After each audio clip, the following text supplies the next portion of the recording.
Il ne faut pas perdre cette dernière journée de Ligue des Champions par peur de devoir jouer des barrages en février. Salut la team, j'espère que vous allez bien. Très heureux de vous retrouver aujourd'hui pour cette toute nouvelle vidéo sur la chaîne. Et on va parler aujourd'hui de notre belle Ligue des Champions et on va parler de ce match entre le Paris Saint-Germain et Newcastle. Voici la dernière fois que Newcastle et le Paris Saint-Germain se sont affrontés.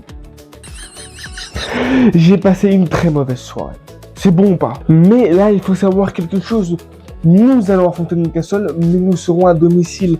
Newcastle va être à l'extérieur. Ce ne sera pas un match facile pour Newcastle parce que sur leurs 11 derniers matchs à l'extérieur, ils n'ont gagné que 2 fois.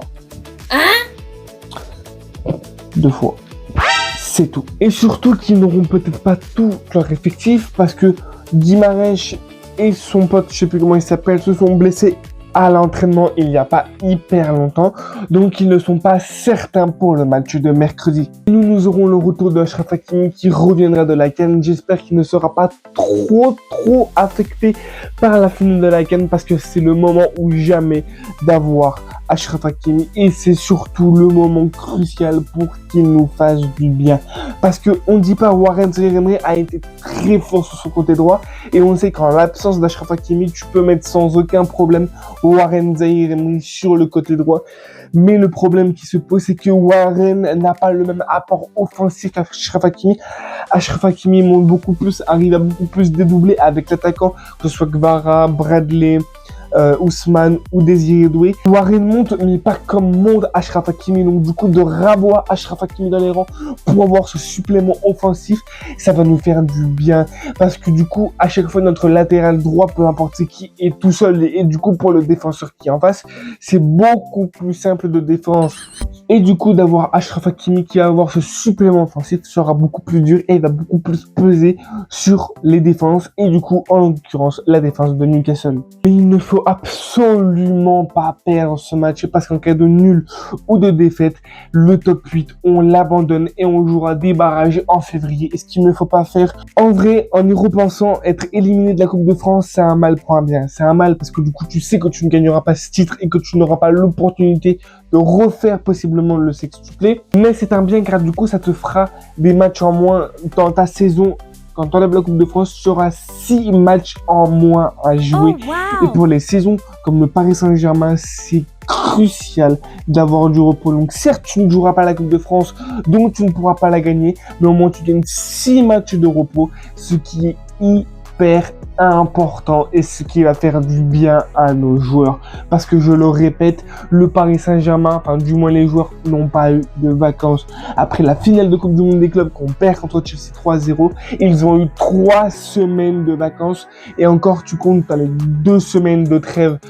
Ils ont à peine eu un mois complet de repos pendant qu'il y en a qui sont partis pendant un mois en vacances et qui ont pu se reposer. Et comme d'habitude, le Paris Saint-Germain a eu une fois de plus, comme d'habitude, le tirage le plus compliqué de la Ligue des Champions.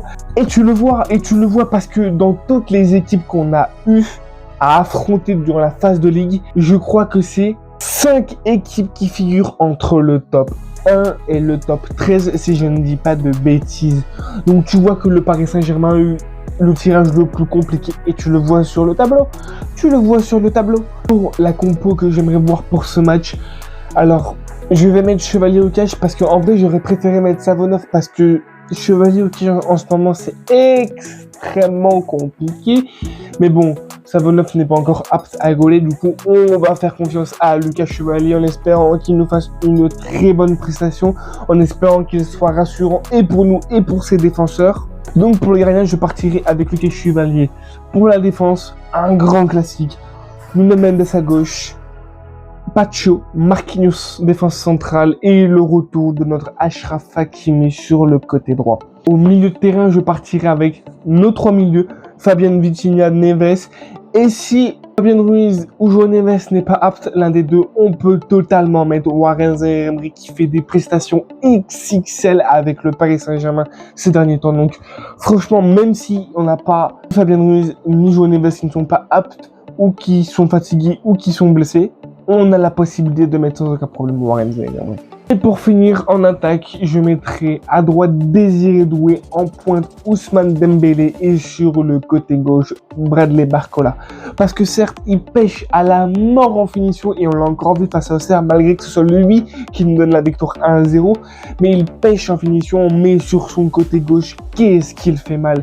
De par ses appels de balle, de par sa conduite de balle, de par ses dribbles. Il peut faire très mal. Et si une mauvaise finition, il peut faire une passe à Désiré Doué. Il peut faire une passe à Ousmane Dembélé. Ou il peut la redonner à Vitinha qui est capable, lui, à 25 mètres de décrocher une frappe pleine de carton. Un petit peu pour ce match. En tout cas, j'espère que tu l'auras kiffé. Pour mon score, je vais partir sur un 2-0 du Paris Saint-Germain, sachant qu'on est à domicile, sachant que Newcastle n'aura pas son effectif au complet car il y a des absents, des joueurs pas aptes et des joueurs qui ne seront peut-être pas là comme Guimarães. Donc le 2-0 est largement possible. En tout cas, moi j'y crois à la mort. Donc n'hésite pas à me dire dans les commentaires de cette vidéo quel score tu vois pour ce match.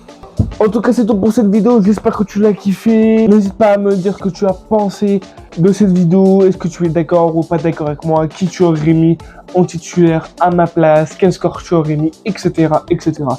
Mon Instagram a été affiché tout le long de la vidéo. Et la chanson YouTube, tu la connais. L'abonnement, le partage, le pouce bleu. On se retrouve très prochainement pour une nouvelle vidéo. Et pour le résumé de la 7e et avant-dernière journée de la Ligue des Champions avant mercredi, la dernière, c'est Expis 38. Et bye la team.